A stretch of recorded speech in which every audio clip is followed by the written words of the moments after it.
បាទសួស្តីប្រិមិត្តខ្មែរ79ទាំងអស់គ្នាថ្ងៃនេះខ្ញុំនឹងបង្រៀនអ្នកទាំងអស់គ្នាពីរបៀបបង្រីកឬក៏បង្រួមរូបភាពបាទហើយនេះគឺជាឧទាហរណ៍នៃមេរៀនរបស់យើងបាទនេះគឺជារូបភាពដើមបាទគឺមានរូបរាងជាការ៉េបាទហើយនេះគឺជារូបភាពដែលយើងបានបង្រីកបង្រួមវាបាទទៅជារាងទ្រវែងបាទចឹងកុំឲ្យខាតពេលយើងចូលទៅក្នុងមេរៀនយើងឥឡូវនេះបាទសូមអញ្ជើញឥឡូវនេះយើងចូលទៅមេរៀនរបស់យើងបាទគឺរបៀបបង្រីកបង្រួមរូបភាពបាទអញ្ចឹងយើងចូលទៅកម្មវិធី Photoshop របស់យើងបាទដោយសារខ្ញុំប្រើ Mac OS ចឹងរូបភាពទាំងប្រតិបត្តិការនេះវាប្រកាសជាខុសពីWindows យើងធម្មតាអញ្ចឹងបាទប្រិមិត្តប្រើ Windows OS ប្រិមិត្តក៏មានផ្ទាំងប្រតិបត្តិការស្រដៀងខ្ញុំដែរគឺមានរូបព្រួញមានជក់មានអីស្រដៀងខ្ញុំដែរបាទអញ្ចឹងវាអត់ខុសគ្នាប្រហែលទេវាគ្រាន់តែខុសគ្នាបាទគឺនៅលើនេះតែប៉ុណ្្នឹងទេអញ្ចឹងយើងចូលទៅតែម្ដងទៅគឺចូលជំហានទី1យើងចូលទៅពាក្យថា file បន្ទាប់មកយើងពាក្យថា new បាទ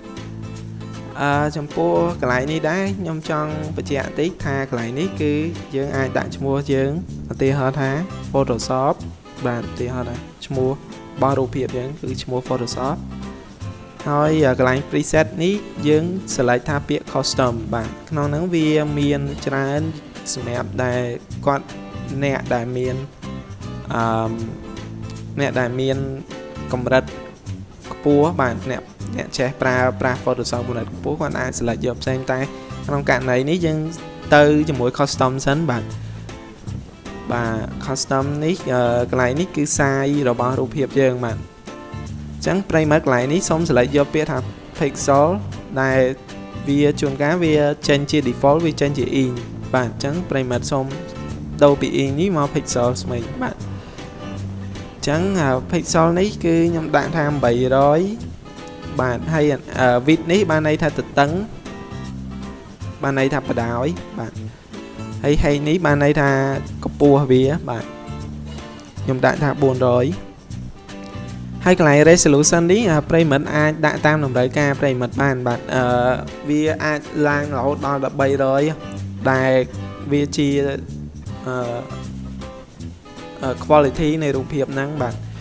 អញ្ចឹងក្នុងនេះតម្រូវការខ្ញុំគឺត្រឹមតែ72ទេហើយកន្លែងនេះក៏ quality របស់រូបភាពដែរអញ្ចឹងតម្រូវការខ្ញុំតែត្រឹម16 bit ទេបាទហើយក្រៅពីហ្នឹងខ្ញុំយក default ទាំងអស់បាទបើប្រិមិត្តអាចយល់ពី color mode នេះប្រិមិត្តអាចចង់ដាក់ម៉ានក៏ប្រិមិត្តដាក់តាមហ្នឹងដែរតែក្នុងនេះខ្ញុំតម្រូវការខ្ញុំគឺ red បាទ RGB color បាទបន្តមកខ្ញុំចុចថា OK ដើម្បីបង្កើតផ្ទាំងរូបភាពនឹងមួយ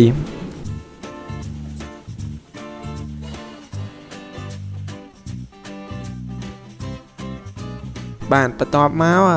យើងចាប់ផ្ដើមទាញរូបភាពយើងដែលយើងចង់បរិចព្រមហ្នឹងគឺរូបភាពនៅលើ desktop នេះគឺរូបស្បែកជើងនេះបាទយើងទាញចូលមកទាញចូលនៅលើរូបភាពយើងបាទនេះបាទនៅពេលដែលទាញហើយវានឹងលោតសញ្ញាព្រួយឬក៏សញ្ញានេះបាទអញ្ចឹងយើងសំទោសបានមិនមែនសញ្ញាព្រួយគឺសញ្ញា tick បាទដើម្បីថាបញ្ជាក់ថាយើងពិតជាកំណត់ថាយកអាហ្នឹងហើយគឺ commit transform នេះបាទអញ្ចឹងយើងយក tick ហ្នឹងបាទអញ្ចឹងនេះរូបស្បែកជើងយើងបានមកដល់ហើយនៅលើហ្នឹងបាទអញ្ចឹងប្រិមិត្តអាចចង់ទាញវាទៅណាក៏បានដែរគ្រាន់តែចុចវាលើវាឲ្យជាប់មកបាទចុចយើងដំបូងយើងយកសញ្ញានេះសិនឧទាហរណ៍ថាយើងយកសញ្ញានេះក៏យើងទាញអត់បានដែរអញ្ចឹងយើងត្រូវយកសញ្ញាព្រួយនេះហើយចុចលើស្បែកជើងនេះដើម្បីទាញបាទអញ្ចឹងប្រិមិត្តអាចទាញមកកន្លែងណាដែលប្រិមិត្តចង់បានបាទឥឡូវនេះយើងទាញចង់មកកណ្ដាលនេះយើងទាញមកកណ្ដាលបាទហើយបន្ទាប់មកនៅពេលដែលយើងទាញបានហើយឬក៏យើងចង់រូបបង្រីកបង្រួមវាថែមទៀតយើងចូលទៅកាន់ edit ហើយយកមកពាក្យហើយ select លើពាក្យ free transform នេះបាទនេះយើងអាច បរិចបរួមវាបានហើយវាចេញសញ្ញាអញ្ចឹងយើងអាចបរិចបរួមវាបានហើយក្នុងករណីដែលប្រិមិត្តនៅលើ version ផ្សេងទៀតដែលអត់ជួនកាលអត់ឃើញ free transform នៅក្នុង edit ហ្នឹងឯងប្រិមិត្តអាចចុច control ឲ្យជាប់ហើយចុចអក្សរ T បាទអាហ្នឹងនៅលើ Windows បាទនៅលើ Mac OS វិញយើងចុច comment ឲ្យជាប់ហើយចុចអក្សរ T បាទហើយយើងអាចពង្រីកពង្រួមវាបានហើយបាទនេះឥឡូវទីហោដែលខ្ញុំចង់ទាញវាទៅតឹងនេះប៉ុន្តែវាមើលទៅខុសខ្នាតដែរឥឡូវទីហោដែលយើងចង់បានអញ្ចឹងវាខុសខ្នាតតែប៉ុន្តែយើងចង់បានវាអញ្ចឹងយើងទាញហើយយើងយកពាក្យថា commit transform នេះឬសញ្ញា T នេះបាទចុចលើហ្នឹងមកបាទបន្ទាប់ពីទាញអញ្ចឹងបានហើយយើងត្រូវការ save វាបាទអញ្ចឹងដើម្បី save នេះយើងចូលទៅក្នុង file បន្ទាប់មកយកតែពាក្យ save for web បាទនៅក្នុងpreset quality រូបភាពនេះភាគច្រើនវាទៅតាមតម្រូវការទេបើសិនជាប្រិមិត្តចូលទៅក្នុង Facebook upload រូបភាពចូលទៅក្នុង Facebook ចឹងភាគច្រើនគេយកថា JPEG នេះបាទឬក៏ពាក្យអ្នកធម្មតាហៅ JPEG បាទចឹង JPEG នេះហើយបន្ទាប់មកនៅកន្លែងនេះគេដាក់ថា quality ចឹងបើប្រិមិត្តចង់បាន quality ខ្ពស់ទាញឲ្យអស់100មកប៉ុន្តែត្រូវដឹងថា quality នេះវាទៅតាមគីឡូដែរបើសិនយើងដាក់ច្រើនគីឡូវាទំហំវាក៏ឡើងតាមនឹងដែរនេះវាឡើងដល់152ហើយឥឡូវបើខ្ញុំបន្ថយវានៅសល់60អញ្ចឹងវា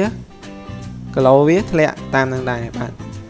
អញ្ចឹងអានេះទៅតាមតម្រូវការរបស់ប្រិមិត្តទេប្រិមិត្តចង់បានប៉ុណ្ណាប៉ុណ្ណឹងបានបន្ទាប់ពីយក100នឹងហើយយើងយកពាក្យថា save បាទនេះ save យើងចង់ដាក់ណាដាក់នៅលើ desktop បាទ save មកបាទជាការស្រេចយើងចូលទៅមើល desktop នេះរូបភាពយើងបាទនេះគឺរូបភាពយើងដែលយើងបានបរិច្បរួមនេះបាទហ្នឹងហើយមេរៀនថ្ងៃនេះគឺ